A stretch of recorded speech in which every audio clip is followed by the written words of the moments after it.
জীবনে সফল হওয়া যত না বড় গুরু দায়িত্ব, তার চেয়ে বড় গুরু দায়িত্ব হচ্ছে আপনাকে ভালো মানুষ হওয়া।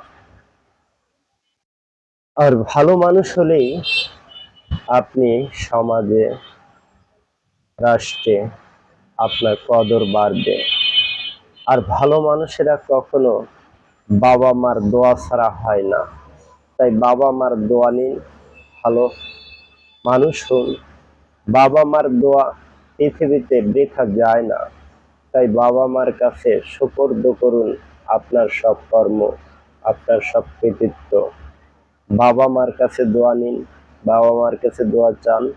বাবা মা যে দোয়া করবে আপনি জীবনে সেই ফলাফলই পাবেন। তাই একজন ভালো মানুষ কখনোই বাবা মার দোয়া ছাড়া জীবনে সফল হতে চায় না, সফল হয়ও না। তাই সফল ওই মানুষটি হয় যে মানুষটাকে ভালো মানুষ হয়। ভালো মানুষ হওয়া আমাদের খুব জরুরি একটি বিষয়। ধন্যবাদ, ভালো থাকবেন।